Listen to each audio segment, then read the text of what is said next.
सबसे पहले आपको कोरोना संकट की जानकारी दे दे। देश भर में हर दिन के साथ देश में कोरोना का कहर भी बढ़ता जा रहा है। कुल आंकड़े जहां तक जा पहुंचे हैं उसकी तस्वीर वाकई चिंता पैदा करती है। जो ताजा आंकड़े जारी हुए हैं उसके मुताबिक देश में कोरोना के केसेस बढ़कर 4,73,000 को पार कर चुके हैं। 2,71,000 के आसपास लोग ठीक भी हुए हैं, लेकिन 14,894 लोगों की मौत हुई है। तो ये ओवरऑल आंकड़े कोरोना को लेकर, हालांकि अब जिस तेजी से आंकड़े बढ़ रहे हैं उसे लेकर इंतजामों पर भी सवाल उठ रहे हैं। अगर आप बीते 24 घंटे की तस्वीर देखेंगे तो इसमें देखिए कुल मामले 16,922 और ये आंकड़ा हर रोज के हिसाब से बढ़ता है। अगर आप ठीक होने वाले लोगों की संख्या देखिए 13,000 लोग स्वस्थ भी हुए हैं, लेकिन 418 लोगों की बीते 24 घंटे में मौत हुई है। राज्यवार ये स्थिति अगर आपको बताएं तो महाराष्ट्र सबसे ऊपर प्रभावित संक्रमण के लिहाज से, और यहां पर कुल आंकड़े आप देखिए 1,42,000 के आसपास, तो वहीं 6,739 लोगों की महाराष्ट्र में मौत हुई है। लेकिन दिल्ली की तस्वीर और ज्यादा चिंता पैदा कर रही है। दिल्ली में 70,000 के पार आंकड़े जा चुके हैं, 2,365 लोगों की मौत हुई है। और दिल्ली को लेकर कहा जा रहा है कि क्या ये दुनिया का हॉटस्पॉट बनने वाला है, क्योंकि एक दिन में जितने केसेस बढ़े हैं उतने केसेस अब तक देश के किसी भी और राज्य और शहर में एक दिन में नहीं बढ़े थे। गुजरात की तस्वीर भी आपको हम दिखा रहे हैं। यहां पर कुल मामले 28,000 को पार कर चुके हैं। 1,735 लोगों की यहां पर मौत हुई है। जिस बात का हम जिक्र कर रहे थे, दिल्ली में जिस तरह से कोरोना संकट फैल रहा है, लेकिन उसके बीच तस्वीर आप ये भी देखिए, राजधानी दिल्ली में केसेस मुंबई से आगे निकल चुके हैं। एक दिन में सामने आने वाले नए मरीजों का आंकड़ा मुंबई के मुकाबले दिल्ली में 3 गुना ज्यादा है, जबकि डबलिंग रेट के मामले में तो दिल्ली और मुंबई के आंकड़े का अंतर दिल्ली वालों के लिए अच्छा संकेत नहीं है। 24 घंटे में दिल्ली में 3,700 से ज्यादा केसेस सामने आए, जबकि मुंबई में 1,100 से ज्यादा केसेस हैं। कुछ वक्त से मुंबई में पहले के मुकाबले केसेस कम हो रहे हैं, लेकिन दिल्ली यहां पर चिंता पैदा कर रही है। 6200 बेड्स टोटल पूरी दिल्ली में सरकारी और प्राइवेट अस्पतालों में मिला के 6200 बेड कल भी इस्तेमाल हो रहे थे, आज भी 6200 बेड इस्तेमाल हो रहे हैं। कोई एडिशनल बेड का यूसेज नहीं बढ़ा, जबकि पिछले 24 घंटे में 4,000 नए केसेस आए हैं। 4,000 नए केस आए हैं, लेकिन अस्पतालों में नए बेड की जरूरत नहीं पड़ी। इससे दो चीजें दिखाई दे रही हैं। एक तो ये कि दिल्ली में जो कोरोना है वो उतना सीवियर नहीं है, लोगों को कोरोना हो रहा है, अपने घर में वो ठीक हो रहे हैं, और नए बेड की अभी ऐसी जरूरत नहीं पड़ रही है। और दूसरा ये बताता है कि जितने मरीज बेड्स हॉस्पिटल से ठीक होके जा रहे हैं उतने ही एंटर कर रहे हैं। तो बेड्स की एक स्टेबिलिटी सी नजर आ रही है पिछले कुछ दिनों में। अरविंद केजरीवाल कहां गए हैं?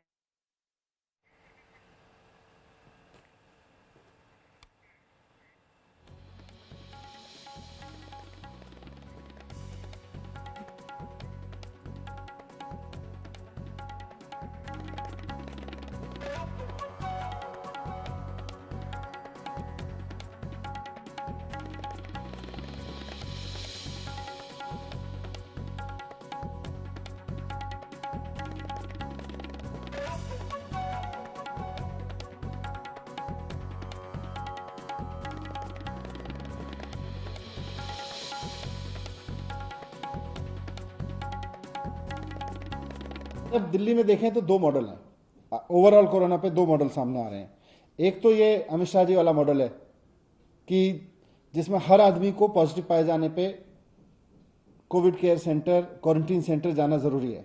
कोई भी हो, पॉजिटिव पाए जाने पे तुरंत उसको क्वारंटीन सेंटर लेके जाना पड़ेगा, चाहे बस में बिठा के ले जाना पड़े। दूसरा अरविंद केजरीवाल जी वाला मॉडल है कि उसको अगर कोविड पाया जाता है, कोविड पॉजिटिव पाया जाता है, तो मेडिकल की टीम उसके घर पे आएगी, चेकअप करेगी। अगर हॉस्पिटल जाना है तो हॉस्पिटल भेजेगी, अगर घर पे ही रहना है तो घर पे रहने के लिए दिशा निर्देश देगी, और अगर उसके घर में व्यवस्था नहीं है तो उसको क्वारंटीन सेंटर भेजने के लिए कहेगी। तो ये तो संघ ही बनाना चाहते थे दिल्ली को, ये तो दिल्ली को स्वर्ग बनाना चाहते थे। तो ये घर घर जाकर इंफ्रास्ट्रक्चर है इनके पास, पैसे को तो ऐड में लगा रहे हैं। आप कहां से घर घर जाकर लोगों की चेकिंग करा देंगे? या दिल्ली के लोगों को गुमराह करने के लिए ये भी तुम एक राजनीति कर रहे हो आपस में, तुम ऐसी भाषा बोलो, मैं ऐसी भाषा बोलूंगा। तो इनका करेक्टर सामने आ गया, ये एक्सपोज हो गए। अब तो इनको राइट टू रिकॉल में जाना चाहिए। केजरीवाल के अंदर अगर मानवता है, गैरत है, तो केजरीवाल बोला करते थे कोई सरकार फेल हो जाए तो राइट टू रिकॉल की व्यवस्था होनी चाहिए देश के अंदर। तो केजरीवाल साहब आपका क्या कहना है इसमें? मनीष सिसोदिया आपका क्या कहना है? अब राइट टू रिकॉल में जाना चाहिए, नहीं जाना चाहिए लोगों को? जी, और इस वक्त हमारे अलग अलग संवाददाता हमारे साथ मौजूद हैं। अनुज मिश्रा हैं प्रताप नगर में, आपको हम वहां ले चलेंगे। इसके अलावा हमारे बाकी संवाददाता भी जुड़ गए हैं हमारे साथ। संजय शर्मा हमारे साथ मौजूद हैं, सुशांत मेहरा भी हमारे साथ जुड़े हुए हैं और निखिल हमारे साथ इस वक्त मौजूद हैं। सबसे पहले संजय, आपका रुख हम कर रहे हैं क्योंकि जहां पर आप मौजूद हैं वहां पर व्यवस्था की गई है जो कोविड पेशेंट्स हैं उनको रुकवाने की, और आईटीबीपी अब इसका जो है जिम्मा अपने हाथ में ले चुकी है। क्या अभी ग्राउंड पर तस्वीर है? जी हाँ, भी ग्राउंड पर तस्वीर ये है कि 2500 बिस्तर अभी इस टाइम तैयार हैं और 26 जून से यानी कल से यहाँ व्यवस्था शुरू हो जाएगी। आईटीबीपी ने इस पूरी व्यवस्था को अपने इंतजाम में ले लिया है। लॉजिस्टिक्स का इंतजाम, जमीन और ये सारे इंफ्रास्ट्रक्चर का इंतजाम राधा स्वामी सत्संग केंद्र ने किया है। इसके साथ ही आईटीबीपी और दिल्ली सरकार ने यहाँ पर, केंद्र और दिल्ली सरकार ने मिलकर यहाँ बिस्तरों का और बाकी सारी सुविधाओं का इंतजाम किया है। मेरे पीछे यहाँ सिक्योरिटी के बहुत सारे लोग हैं जिनकी यहाँ जरूरत पड़ेगी। साथ ही राधा स्वामी सत्संग केंद्र के 600 से ज्यादा वॉलेंटियर्स यहीं पर रहेंगे और शिफ्टों में काम करेंगे। मेरे पीछे यहाँ पर एम्बुलेंस की कतार दिखाई दे रही है, मेरे कैमरामैन विनोद दिखा रहे हैं। यानी एम्बुलेंसेज तैयार हैं, सारी चीजें तैयार हैं, बस अब हरी झंडी मिलने का इंतजार है। आईटीबीपी और सेना के डॉक्टरों, नर्सों और चिकित्सा कर्मियों ने यहाँ का जिम्मा संभाल लिया है। यहाँ खाने पीने का इंतजाम, जो भी मरीज आएंगे उनके खाने पीने का इंतजाम यहाँ राधा स्वामी सत्संग केंद्र की ओर से किया जाएगा। ये बताया गया हमें कि वो एक सर्टेन पॉइंट पर जाकर खाने पीने का सारा सामान वहां दे देंगे, ताज़ा भोजन बनेगा। और इसके साथ ही आईटीबीपी के लोग वहां से उन सारी चीज़ों को, कैटरिंग को ले जाकर अंदर उनको देंगे। इसके अलावा 6000 से ज़्यादा शौचालय और ये कैंपस में बने हुए हैं जिसमें कि लोगों को बिल्कुल पैदल जाकर वहां पर सुविधा होगी नहाने की, शौच जाने की, और यानी लैट्रिन, बाथरूम, ये सारी चीजें वहां पर बना दी गई हैं। और इसके साथ ही संजय आपके साथ, आपके पास अनुज भी हमारे साथ मौजूद है। अनुज, प्रताप नगर में जिस तेजी से केसेस सामने आए हैं वो अपने आप में एक बड़ी चिंता इस वक्त पैदा कर रहा है। क्या वहां से रिपोर्ट्स आपको मिल रही है? जी बिल्कुल, जिस तरीके से यहाँ पर मामले सामने आए उसके बाद यहाँ की 9 से लेकर 19 नंबर तक की गलियों को सील कर दिया गया है। इस समय हम एक स्कूल में मौजूद हैं प्रताप नगर के, जहाँ पर टेस्टिंग की सुविधा है। अभी 10 बजे के बाद यहाँ पर टेस्टिंग जो है वो शुरू होगी, लेकिन लोग जो हैं वो धीरे धीरे यहाँ पर आ रहे हैं। तमाम यहाँ पे चीजें जो है वो शुरू की जा रही हैं ताकि जो लोग भी आए उनकी टेस्टिंग की जा सके। ये पूरा जो इलाका है प्रताप नगर का, चूंकि वो 9 से लेकर 19 गलियों को सील किया गया है, कंटेनमेंट जोन है, इसके मद्देनजर इस स्कूल में टेस्टिंग की जा रही है ताकि ये पता लगाया जा सके कि कितने लोग और ज्यादा संक्रमित हैं। जाहिर सी बात है मीनाक्षी, जिस तरीके से दिल्ली में लगातार कोरोना के मामले बढ़ रहे हैं, 70,000 से ज्यादा मामले बढ़ चुके हैं, उसको लेकर दिल्ली सरकार जो है वो नए नए नियम तैयार कर रही है ताकि कोरोना के संक्रमण को रोका जा सके। ऐसे में टेस्टिंग जो है वो सबसे ज्यादा जरूरी है और फिलहाल प्रताप नगर यहाँ पर जो है वो टेस्टिंग की जानी शुरू होने वाली है। थोड़ी देर बाद हम एम्स का भी रुख कर लेते हैं। सुशांत मेहरा वहां पर मौजूद है। सुशांत, एम्स में आज से ओपीडी की भी शुरुआत हो रही है, क्या अभी अस्पताल में आप देख रहे हैं, क्या तस्वीर आपको वहां दिखाई दे रही है? देखिए मीनाक्षी, तकरीबन 3 महीने बाद 24 मार्च को लॉकडाउन हुआ था, उसके बाद से एम्स की तमाम ओपीडी सेवा को फिलहाल बंद कर दिया गया था, लेकिन आज से ओपीडी सेवा जो है वो शुरू हुई है। सुबह से ही मरीज जो है वो यहाँ पर आना शुरू हुए हैं, लेकिन परेशानी यहाँ पर नहीं है क्योंकि पिछले 3 महीने से मरीजों को, जो पुराने मरीज से जो एम्स में लगातार अपना इलाज करा रहे थे, उनको परेशानी का सामना करना पड़ा था क्योंकि कोविड के चलते इस अस्पताल की ओपीडी सेवा बंद की गई थी। हमारे साथ तमाम मरीज हैं जो कि सुबह सुबह यहाँ पर इस उम्मीद के साथ आए थे कि ओपीडी में उनका इलाज होगा, लेकिन ओपीडी में फिलहाल उनको इलाज जो है वो नहीं मिल पाया। ये बताइए किसके इलाज के लिए आए थे और क्या हुआ था, अब तक क्यों इलाज नहीं मिल पाया? बेटे का इलाज के लिए। अच्छा, क्या हुआ, क्या कह रहे हैं? वो बच्चा है तो परेशानी बताई दीनदयाल में, तो उन्होंने कहा कि एम्स के ले जाओ, एम्स के अलावा कहीं मत ले जाओ। वो एम्स वाले कुछ सुन ही नहीं रहे। हम पहले बार आए हैं यहाँ पे, एक बार और आए थे जब भी ऐसे बस दूर, वैसे ये द्वारका मोड़ हम रहे। सुशांत, आपके पास लौटने एलएनजेपी में निखिल मौजूद है इस वक्त। निखिल, देखिए एलएनजेपी अपने आप में बीच में राजनीति के केंद्र में भी ये पूरा अस्पताल और उसके काम करने के तरीके आ गए थे, लेकिन मरीजों को राहत मिले ये इस वक्त जो है सबकी प्राथमिकता होनी चाहिए। एलएनजेपी में किस तरह से इलाज हो रहा है, क्या वहां से खबरें सामने आ रही हैं?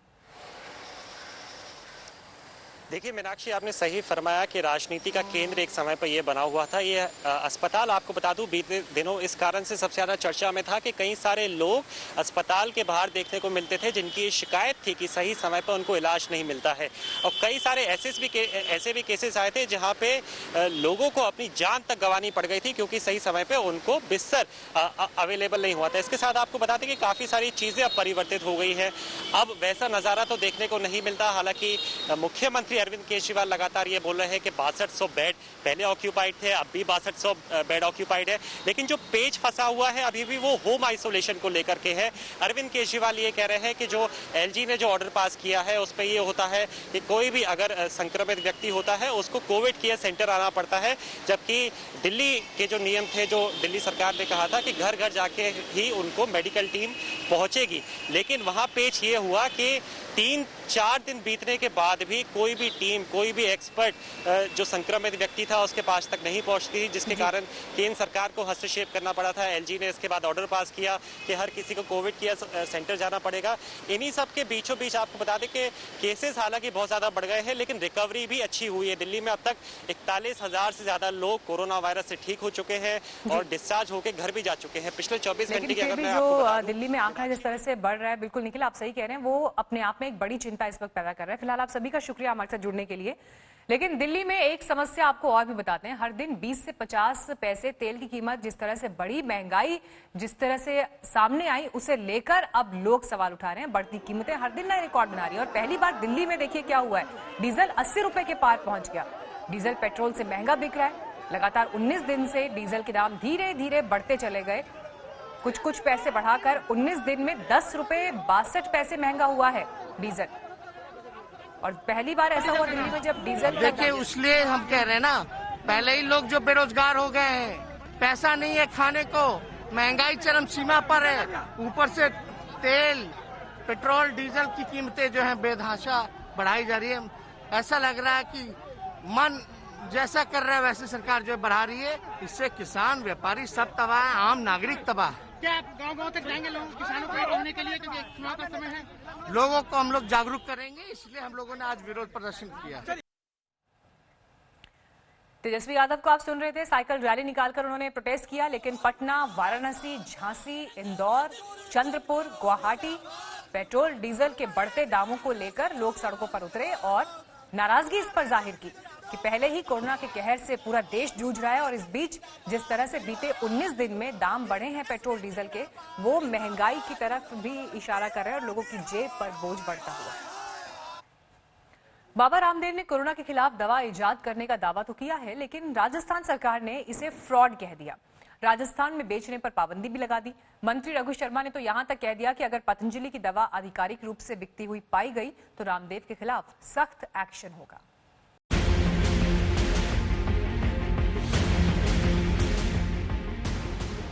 दुनिया में तेजी से बढ़ रहा है कोरोना। अब तक 93,53,000 से ज्यादा लोगों को अपनी जद में ले चुका है। 4,79,000 की जिंदगी नहीं बचाई जा सकी।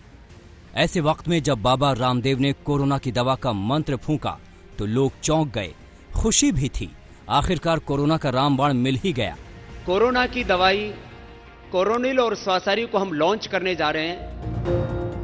लेकिन आयुष मंत्रालय की आपत्ति के बाद राजस्थान पहला राज्य बन गया जिसने बाबा रामदेव की दवा की बिक्री पर रोक लगा दी है।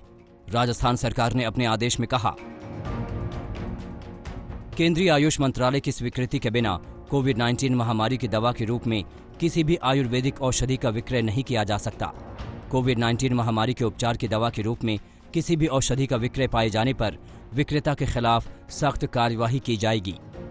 मैं पुलिस डिपार्टमेंट को डायरेक्शन दूंगा और ये कहूंगा कि इसका इन्वेस्टिगेशन हो। ये किस तरह से इन्होंने किसकी परमिशन से ट्रायल किया है, मजाक बना दिया इन्होंने। इससे पहले केंद्रीय आयुष मंत्रालय ने रामदेव के दावों पर सवाल खड़े कर दिए थे। विज्ञापन पर रोक लगाया गया, दवा की जांच की बात कही गई है, पतंजलि से दवा के बारे में जानकारी मांगी गई है। आपकी दवा उसको कुछ करने के लिए हम नहीं कहते हैं, लेकिन वो थ्रू प्रॉपर प्रोसीजर से वो जाए और लोगों को जल्दी मिले, इसीलिए वो फॉर्मेलिटी पूरा करने के लिए उनको कहा हुआ है। उन्होंने कल पूरी रिपोर्ट भेजी है, आज वो रिपोर्ट हम देखेंगे, टास्क फोर्स को भेज के उसका कंफर्मेशन बाद में उनको देंगे। आयुष मंत्रालय के बाद उत्तराखंड आयुर्वेद विभाग ने भी पतंजलि की ओर से किए गए दावों को गलत बताया है। साथ ही पतंजलि को नोटिस भी जारी करने की तैयारी चल रही है। इस तरह का नोटिस हम इन्हें जारी करेंगे कि ये जो एक तो इन्होंने जो ये किट बनाया है इसकी परमिशन कहाँ से ली, क्योंकि किट अगर इन्होंने बनाया 3 दवाओं को मिला के जो कोरोना किट ये दिखा रहे थे टीवी पर, तो उसकी परमिशन कहाँ से ली इन्होंने। हालांकि पतंजलि का दावा है कि उसने आयुष मंत्रालय को मांगी गई सारी जानकारी भेज दी है। बाबा रामदेव का दावा है कि कोरोना के खिलाफ पतंजलि की दवा बिल्कुल सही है। क्लिनिकल केस स्टडी का रिजल्ट भी अपने आप में अप्रतिम था। उसमें भी 100% पेशेंट्स की रिकवरी हुई, एक भी डेथ नहीं हुई। और सिम्टोमेटिक ट्रीटमेंट से लेकर के सिस्टमिक ट्रीटमेंट से लेकर के माने कोरोना और कोरोना की जो कॉम्प्लिकेशंस थे उन सबको एक साथ हम कंट्रोल कर पाए। ये सच है कि इस महामारी के बीच हर कोई कोरोना के इलाज की आस लगाए बैठा है। महामारी का खौफ अपनी जगह है, लेकिन कोरोनिल को कोरोना के 100% इलाज की दवा के दावे को वैज्ञानिक कसौटी पर कसना उससे भी ज्यादा जरूरी है। जाहिर है सवालों के बीच रामदेव बुरी तरह घिर गए हैं। जयपुर से शरद कुमार के साथ अशोक सिंघल, दिल्ली आज तक। भारत और चीन के बीच टकराव की जो स्थिति पैदा हुई उसके बाद भी नई साजिशें चीन की तरफ से सामने आ रही हैं। खबर यह है कि चीन दौलत बेग ओल्डी और देपसांग में भारतीय सेना की पेट्रोलिंग रोकने की कोशिश कर रहा है। सैटेलाइट तस्वीरों के मुताबिक चीनी फौज इन दोनों जगहों पर अपनी हरकतें बढ़ा रही है। चीन धोखेबाज है।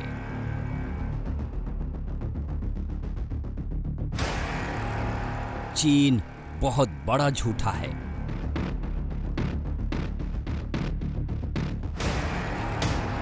झूठ की कमाता है, झूठ की खाता है। तभी तो वो वादा करके भी उसे पूरा नहीं करता। उस झूठे मक्कार चीन की नई चालबाजी सामने आई है। लगता है कि वो गलवान से अलग दौलत बेग ओल्डी और देपसांग में नया मोर्चा खोल सकता है।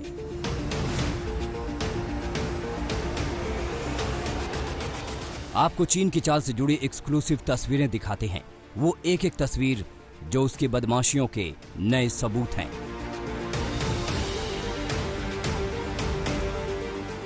सूत्रों के मुताबिक जून में दौलत बेग ओल्डी में हलचल बढ़ी है। तस्वीरें भी इसकी गवाह हैं कि चीनी बेस के पास कैंप और वाहन दिखे। यहां पर नए शिविरों और वाहनों के लिए ट्रैक बनाए गए हैं। ग्राउंड ट्रैकिंग के जरिए भी इसकी पुष्टि हो चुकी है। चीन की कोशिश है कि डीबीओ इलाके में भारत की पेट्रोलिंग को ब्लॉक किया जाए। सूत्रों के मुताबिक ये कोशिश पेट्रोलिंग पॉइंट 10 से 13 के बीच हो रही है। काराकोरम पास के करीब चीन की इस साजिश का खुलासा हुआ है। आज तक के पास मौजूद एक्सक्लूसिव सैटेलाइट तस्वीरों से साफ है कि किस तरह से चीनी सेना ने एक सोची समझी रणनीति के तहत गलवान नाला इलाके में अपना सैन्य जमावड़ा बढ़ाया। 6 मई से पहले चीनी सेना ने बड़े बड़े आर्मी व्हीकल की जरिए एलएसी की तरफ बढ़ना शुरू किया और इसके लिए उसने गलवान नदी का जल प्रवाह भी रोक दिया और एक साजिश के तहत वो एलएसी के बिल्कुल नजदीक पहुंच गया, लेकिन समय रहते भारतीय सेना ने उसे रोकने का काम किया।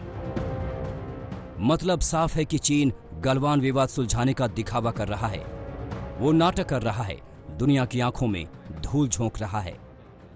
गैलवन नदी में उसका बहाव रोक के और फौजियों का असला बारूद सामान वहां लाके ये क्रिमिनल एक्ट है। गलवान में 15 जून को हिंदुस्तान कैसे भूल सकता है। ये इतिहास की वो तारीख है जो चीन की कायरता का जीता जागता सबूत है। मातृभूमि की रक्षा करते करते 20 जवान शहीद हो गए थे। उस विवाद को सुलझाने के लिए 22 जून को कमांडर स्तर की बैठक भी हो चुकी है, लेकिन शराफत का चोला ओढ़े चीन चालबाजी से बाज नहीं आ रहा। चीन ने ठीक उसी जगह ये किया है जहां हमारे वीरों ने शहादत दी। 22 जून की सैटेलाइट इमेज साफ बता रही है कि चीनी फौज फसाद वाली जगह पर फिर लौट आई है। चलिए आपको पूरी कहानी सिलसिलेवार तरीके से बताते हैं। 22 मई को चीन की ये पोस्ट निगाह में आई थी। भारत भूमि में करीब 20 मीटर भीतर, गौर कीजिएगा। अब 16 जून की तस्वीर देखिए, उसके तहस नहस कैंप दिख रहे हैं, क्योंकि भारत के सैनिकों ने 15 जून के खूनी संघर्ष के दौरान उसे तबाह कर दिया था। ऐसा इसलिए कि चीन ने LAC को लेकर हुए समझौतों का घोर उल्लंघन किया था। अब दोनों तस्वीरों को एक साथ देखिए। साफ है कि चीन के कैंप उजाड़ दिए गए थे, जला दिए गए थे। जी, भारत के सैनिकों ने इसे तबाह किया था। इस जगह की हालत एकदम खस्ता थी। और 22 जून की तस्वीरों पर गौर कीजिए। पेट्रोलिंग पॉइंट 14 पर 4 टेंटेज हिफाजती दीवारें खड़ी हैं और यहां तक कि इन्फेंट्री गन भी तैनात हैं। एक और तस्वीर है जो चीन की धोखेबाजी की जिंदा मिसाल है। ये दोनों तस्वीरें इस बात की गवाही देती हैं कि एक तरफ चीन भारत से बात कर रहा था तो दूसरी तरफ दीवार बना रहा था। दीवार एक दिन में बनती है। जाहिर है वो 16 जून के बाद से ही इस काम पर लग गया था। इन तस्वीरों को और जूम करें तो पता चलता है कि सैनिक काम करने की जगह गलवान में चीन अपने सैनिकों को बढ़ा रहा है। मिलिट्री व्हीकल्स, सैनिक, रक्षा साजो सामान LAC पर भेज रहा है चीन। एक बार फिर जब सैटेलाइट 22 जून को अपनी ड्यूटी पर लगे थे। अभी भी मूवमेंट उनका जो है वो खत्म नहीं हुआ है। डिसएंगेजमेंट जो टॉक्स जो हम कह रहे हैं, वो उस टॉक्स के बहाने चाइना जो है टॉक्स के बहाने वक्त ले रहा है अपनी इंट्रूजन और बढ़ाने के लिए। पेंगोंगसो लेक की 5 फिंगर्स, आपका देपसांग, आपका दौलत बेग ओल्डी जो एक आपका सबसे स्ट्रेटेजिक एयर स्ट्रिप है वहां पे, उसके ऊपर भी अब मूवमेंट्स उनकी शुरू हो। चीन चाहे जितनी गुस्ताखी कर ले, उसकी हर चाल पर हिंदुस्तान की नजर है। वो भूल जाए कि दोबारा वो गलवान जैसा दुस्साहस कर सकेगा। शिव अरूर के साथ मंजीत सिंह नेगी, दिल्ली आज तक। बातचीत के टेबल पर चीन कुछ और कहता है, लेकिन ग्राउंड पर उसकी जो हरकतें हैं उसका पूरा खुलासा आपने सैटेलाइट इमेजेस के जरिए देखा। लेकिन किस तरह से झूठ बोल बोलकर अपनी हरकतों को छिपाने की कोशिश चीन ने की है, इस पर नजर डालिए।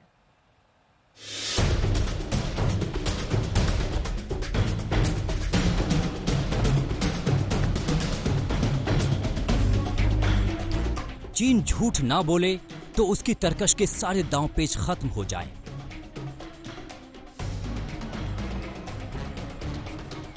वो बेबस हो जाएगा, लाचार हो जाएगा। उसने झूठ का बाजार सजा रखा है। अंतर्राष्ट्रीय जगत में फजीहत से बचने के लिए वो एक झूठ बोलता है, फिर उसे छिपाने के लिए झूठ पर झूठ बोलता जाता है। आपको दिखाते हैं कि भारत के साथ जारी ताजा विवाद में चीन कैसे कैसे झूठ बोल रहा है। चीन का पहला और सबसे बड़ा झूठ पूरी दुनिया जान चुकी है कि चीन ने कैसे लद्दाख मसले को तूल दिया। कई बार सैटेलाइट तस्वीरों से इसका खुलासा हो चुका है कि चीन जानबूझकर LAC पर अशांति की साजिश रच रहा है, लेकिन वो मानने को तैयार नहीं। वो अड़ियल बना हुआ है। जिद्दी चीन कसम खा चुका है कि वो अपनी आदत से बाज नहीं आएगा।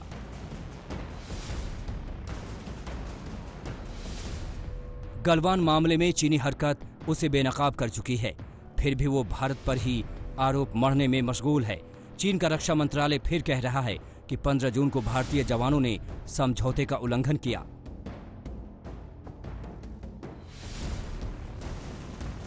चीन ने अब भारत पर साइबर वॉर शुरू कर दिया है। वो भारत की खुफिया जानकारियों को हथियाना चाहता है। महाराष्ट्र साइबर डिपार्टमेंट ने चीन के इस साजिश का खुलासा किया है। जानकारी के मुताबिक चीन ने पिछले 5 दिनों में भारत पर ताबड़तोड़ साइबर हमला बोला है। भारत के सूचना, बैंकिंग और इंफ्रास्ट्रक्चर सेक्टर में हमले हुए हैं। अभी तक 40,300 साइबर हमले कर चुका है चीन। भारत और चीन के बीच चल रहे स्टैंड ऑफ जो कि गलवान वाली में चल रहा है, उसी बीच चीन के हैकर्स ने भारतीय साइबर स्पेस पर हमला बोल दिया है। हजारों ऐसे अटैक पिछले 1 हफ्ते में देखे गए हैं और ये सब चेंगड़ू नाम के प्रोविंस से जनरेट हो रहे हैं। भारतीय साइबर सिक्योरिटी एजेंसीज ने यह दावा किया है कि इसके पीछे PLA, पीपल्स लिबरेशन आर्मी भी हो सकती है और खासकर इंफॉर्मेशन इंफ्रास्ट्रक्चर और बैंकिंग सेक्टर को टारगेट किया जा रहा है। इलेक्ट्रॉनिक सामान और गैजेट्स के लिए चीन पर भारत काफी हद तक निर्भर है। ऐसे में चीन के लिए साइबर सेंधमारी मुश्किल नहीं। क्रिटिकल इंफ्रास्ट्रक्चर है भारत के अंदर, टेलीकॉम सेक्टर हुआ, बैंकिंग सेक्टर हुआ या पावर सेक्टर हुआ, चूंकि इनके अंदर बहुत बड़ी डिपेंडेंसी हमारी चाइनीज हार्डवेयर आइटम के ऊपर है, यहाँ पे एक साइबर डिस्ट्रक्शन या साइबर अटैक किया जा सकता है। उदाहरण के लिए टेलीकॉम सेक्टर के अंदर हमारे मोबाइल फोन को अगर छोड़ दिया जाए तो राउटर्स और जो स्विचेस हैं ज़्यादातर सामान जो है चाइना की हुआवी और जेटी जैसी कंपनियां सप्लाई करती हैं। अब आपको दिखाते हैं चीन का एक और झूठ। चीन को अपने फायदे के सिवा कुछ भी नहीं समझ में आता। इसके लिए वो अंतर्राष्ट्रीय साजिश करता है और फिर झूठ बोलता है। जिस वक्त मॉस्को में भारत रूस से हथियारों पर बातचीत कर रहा था, उस समय चीन प्रोपागेंडा रचने में बिजी था। तभी तो झूठे बयान जारी कर दो दोस्तों के बीच रोड़ा बन रहा था। चीन अपील कर रहा था कि रूस भारत को हथियार न बेचे, लेकिन रूस ने उसकी एक ना सुनी। ये तो चीन के झूठ के चंद नमूने हैं। उसकी जितनी पोल खुलेगी उतना ही चीन का बदनुमा चेहरा सामने आता जाएगा। मुंबई से दिव्येश सिंह और दिल्ली से आशुतोष मिश्रा के साथ मंजीत सिंह नेगी, आज तक। भारत की घेरेबंदी के बीच चीन की बौखलाहट दिखने लगी है। उसे कोई उपाय नजर नहीं आ रहा। वो लगातार अपनी इमेज बिल्डिंग में जुटा है, लेकिन हिंदुस्तान ने जो नकेल कसी है उससे चीन घबराने लगा है।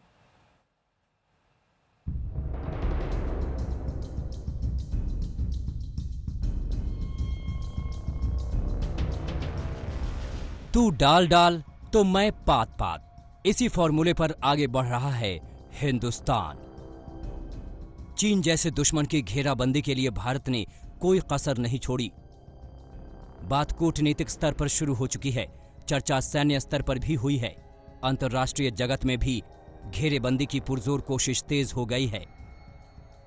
चीन की ताजा तरीन बौखलाहट उसी दबाव का असर है। उसे समझ में नहीं आ रहा है कि भारत के चक्रव्यूह का क्या तोड़ है, कैसे इस चौतरफा घेरेबंदी से निपटा जाए। इसी से बिलबिलाया चीन अनाप शनाप बयानबाजी कर रहा है। कभी वो लद्दाख विवाद के लिए भारत को जिम्मेदार बता रहा है, तो कभी देख लेने जैसी गीदड़ भभकी दे रहा है। चीन की सबसे ज्यादा बौखलाहट रक्षा मंत्री राजनाथ सिंह के मॉस्को दौरे के बाद से दिखी है। 24 जून को रक्षा मंत्री रूस के 75वें विक्ट्री डे परेड में शामिल हुए। वहां भारतीय सेना के तीनों अंगों के 75 सदस्यीय दल ने मास्ट पास्ट में हिस्सा लिया और अपना दम दिखाया।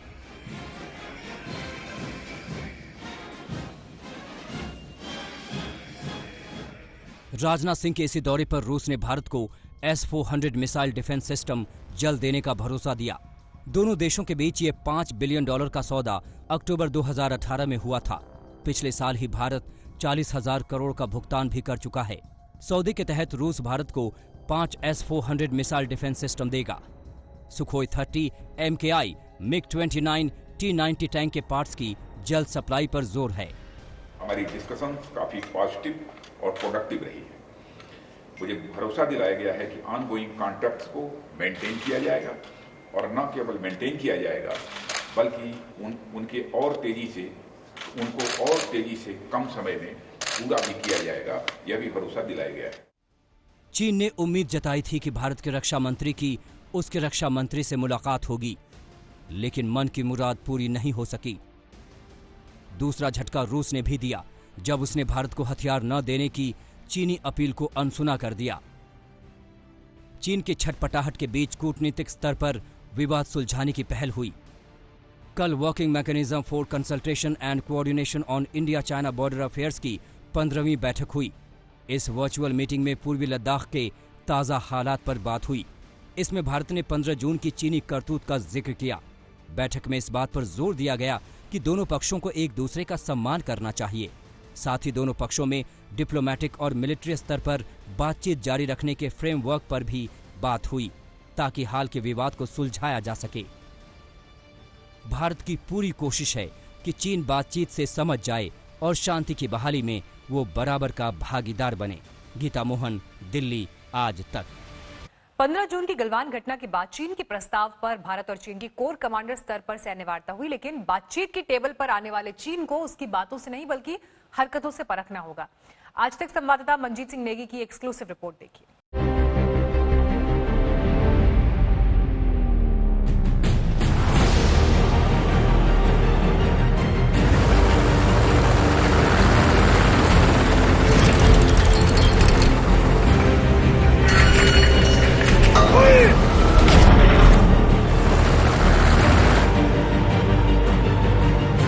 गलवान पर चीन का धोखा दुनिया के सामने है। 15 जून को गलवान के सम्मान की रक्षा में भारत के 20 सैनिक बलिदान हुए हैं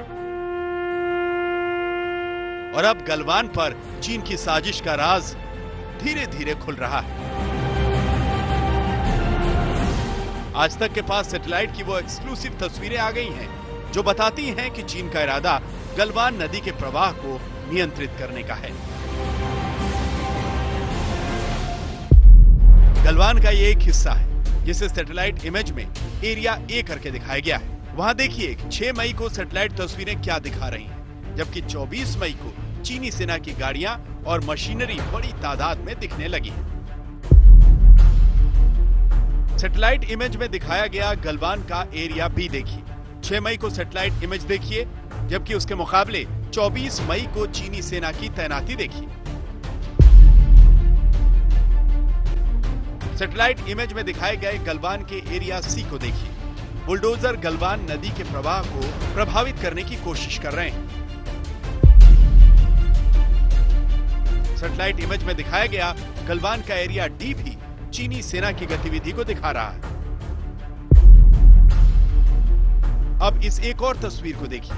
4 मई को यह तस्वीर बता रही है कि भारत के इलाके में तो गलवान नदी का प्रवाह सामान्य दिख रहा है, लेकिन चीनी नियंत्रण वाले इलाके में गलवान के प्रवाह को रोका गया। सैटेलाइट तस्वीरों के आकलन से पता लगा है कि चीनी सेना ने भारी मशीनरी के जरिए 24 अप्रैल से लेकर 18 जून के बीच गलवान नदी के प्रवाह को रोक दिया, जिससे गलवान घाटी सूख गई और चीनी सेना के लिए गलवान पर LAC तक पहुंचना आसान हो गया। आज तक के पास मौजूद एक्सक्लूसिव सैटेलाइट तस्वीरों से साफ है कि किस तरह से चीनी सेना ने एक सोची समझी रणनीति के तहत गलवान नाला इलाके में अपना सैन्य जमावड़ा बढ़ाया। 6 मई से पहले चीनी सेना ने बड़े बड़े आर्मी व्हीकल के जरिए LAC की तरफ बढ़ना शुरू किया और इसके लिए उसने गलवान नदी का जल प्रवाह भी रोक दिया और एक साजिश के तहत वो LAC के बिल्कुल नजदीक पहुंच गया, लेकिन समय रहते भारतीय सेना ने उसे रोकने का काम किया। वैसे ये सैटेलाइट तस्वीरें इस बात को भी बता रही हैं कि चीनी सेना LAC के नजदीक तक तो आई, उसने भारत चीन सहमतियों का उल्लंघन किया। LAC के नजदीक सैनिक जमावड़ा और निर्माण न करने के वादे पर तो वो मुकरा ही, लेकिन भारत के नियंत्रण वाले इलाकों तक नहीं पहुंचा है।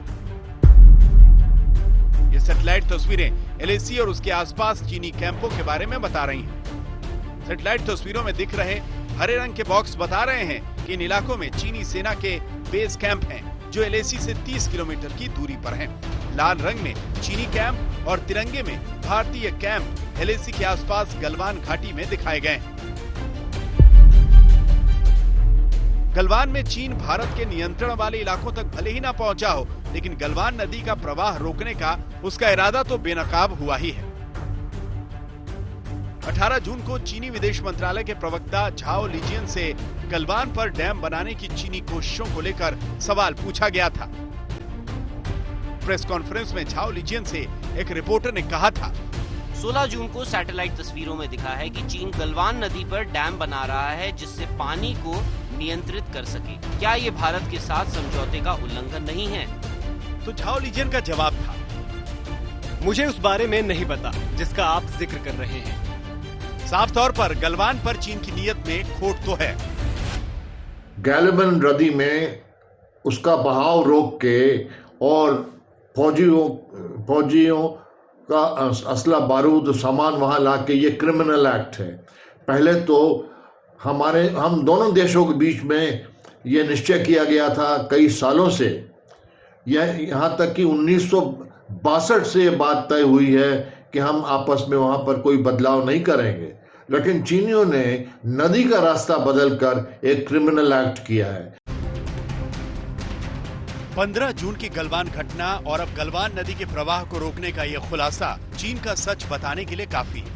5 मई से चीन ने गलवान के साथ साथ पेंगोंग त्सो और हॉट स्प्रिंग में तनातनी बढ़ाई है। तो अब आज तक को मिली एक्सक्लूसिव जानकारी के मुताबिक चीन ने लद्दाख में ही दौलत बेग ओल्डी के पेट्रोलिंग पॉइंट 10 से 13 के बीच भारतीय पेट्रोलिंग को रोकने की कोशिश की है। सूत्रों के मुताबिक चीन का इरादा काराकोरम दर्रे के पास अतिक्रमण करना है, जिससे उनको पाकिस्तान और यूरोपीय देशों के लिए अपने नियंत्रण वाले शेंजन क्षेत्र में हाईवे बनाने में मदद मिले। 6 महीने के लिए ऑपरेशनल कंट्रोल फौज के अंडर दिया जाए और हमारे को तैयारी करनी चाहिए, क्योंकि हमें ये कभी नहीं भूलना चाहिए कि पाकिस्तान दूसरी तरफ से एक स्लेव कॉलोनी है चाइना का और एक गीदड़ देश है जो चाइना की मूवमेंट या चाइना की हरकत या किसी भी हमले का एडवांटेज लेके हमारे वेस्टर्न बॉर्डर से भी सियाचिन ग्लेशियर और लद्दाख को थ्रेटन करेगा। सूत्रों के मुताबिक चीन ने डीबीओ में पेट्रोलिंग पॉइंट 10 से 13 पर भारतीय पेट्रोलिंग को रोकने की कोशिश के अलावा एलएसी पर अपनी सड़कों के जरिए तेजी से पेट्रोलिंग पॉइंट 15, पेट्रोलिंग पॉइंट 17 और पेट्रोलिंग पॉइंट 17A पर अपनी हेवी व्हीकल्स और आर्टिलरी पहुंचाई है। सैटेलाइट तस्वीरों से साफ हो गया है कि गलवान नाला इलाके में चीनी सेना ने एक सोची समझी रणनीति के तहत भारत के खिलाफ सैन्य जमावड़ा खड़ा किया। चीन यहीं पर नहीं रुका है। अब आज तक को मिली खास जानकारी के मुताबिक वो दौलत बेग ओल्डी इलाके में भी घुसपैठ की कोशिश कर रहा है। वहां पर चीनी सेना पेट्रोलिंग पॉइंट 10 से लेकर 13 के बीच में आगे बढ़ने का काम कर रही है, जिससे वो काराकोरम हाईवे पर भारत के खिलाफ बढ़त बना सके। एलएसी पर चीन के सुखोई 30 एयरक्राफ्ट और उनके एयर डिफेंस गन बैटरी की मौजूदगी भी दिखी है। भारत के साथ चीन बातचीत के टेबल पर जरूर दिखा है, लेकिन जमीन पर उसके इरादे खतरनाक दिख रहे हैं। मंजीत नेगी, दिल्ली, आज तक।